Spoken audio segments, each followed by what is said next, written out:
Hi friends, அனைவருக்கும் காலை வணக்கம். எல்லோரும் நல்லா இருக்கீங்களா? இன்றைக்கி எங்கள் வீட்டில் காலை டிஃபன் என்னென்னு பார்க்கலாம். காலைல இட்லிக்கு என்ன தொட்டுக்கன்னா கும்பகோணம் கடம்பா தான் செஞ்சுருந்தேன். இன்றைக்கி கும்பகோணம் கடப்பா கும்பகோணம் தஞ்சாவூர் சைடு ஃபேமஸாக இருக்கும். எந்த ஹோட்டலுக்கு போனாலும் இதுதான் செய்வாங்க. நல்லா டேஸ்ட்டாக இருக்கும், சாப்பிட்றதுக்கும் இட்லி தோசைக்கு நல்லாயிருக்கும்.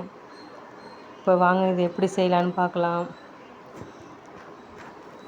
குக்கரில் ஒரு கப்பு பைத்தம்பருப்பு போட்டுக்கலாம். உருளைக்கிழங்கு 1, மஞ்சத்தூள் கொஞ்சம், தேவையான அளவு தண்ணி ஊற்றி குக்கர் மூடி ஒரு 3 விசில் வச்சுக்கலாம். அது 3 விசில் வந்ததுக்கப்புறம் இது நல்லா வேகணும். அதுக்கு முன்னாடி ஒரு மசாலா அரைச்சிக்கலாம். தேங்காய் ஒரு கைப்பிடி அளவு,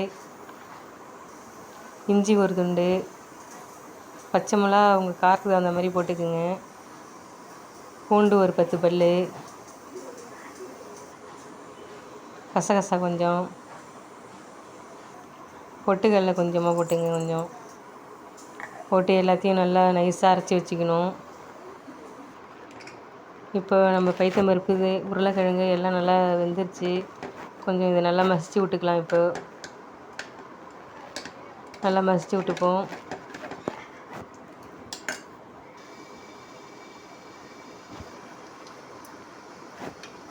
இப்போ கொஞ்சமாக ஒரு சட்டியில் எண்ணெய் ஊற்றி பட்டை, கிராம்பு, சோம்பு போட்டு தாளிச்சிக்கலாம்.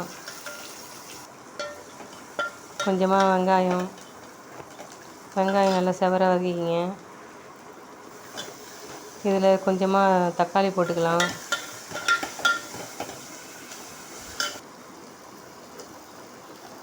தக்காளி போட்டு நல்லா வதக்கி விட்டுக்கிட்டு கொஞ்சமாக கருவேப்பிலை போட்டுங்க. இப்போ நல்லா வதங்கிடுச்சு. நம்ம அரைச்சிட்டு அந்த தேங்காய் பேஸ்ட்டை இதில் போட்டு கொஞ்சம் வதக்கி விட்டுப்போம்.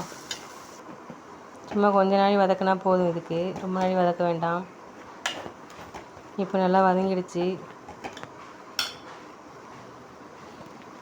இது நல்லா வதங்கினோன்னா நம்ம பைத்தம்பருப்பு வேக வச்சிருந்தோம்ல, அதையும் எடுத்து இதிலே ஊற்றிக்கலாம். ஊற்றி இதையும் நல்லா கிளறி விட்டுப்போம். ரெண்டும் ஒன்றா கலக்கிற அளவுக்கு கொஞ்சமாக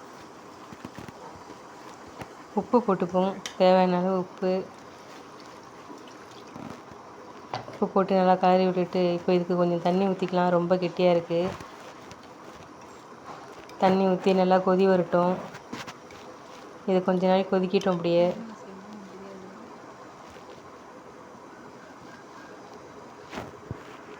இப்போ நல்லா கொதி வந்துடுச்சு. இதில் கொஞ்சம் மல்லி இலை போட்டுக்கலாம். அவ்வளோதாங்க. மல்லி தழை போட்டு கொஞ்ச நாள் கொதிக்க வச்சா போதும். இது இட்லி தோசைக்கு நல்லா டேஸ்ட்டாக இருக்கும். நீங்களும் இந்தமாரி செஞ்சு சாப்பிட்டு பார்த்துட்டு எப்படி இருக்குன்னு சொல்லுங்கள். நன்றி.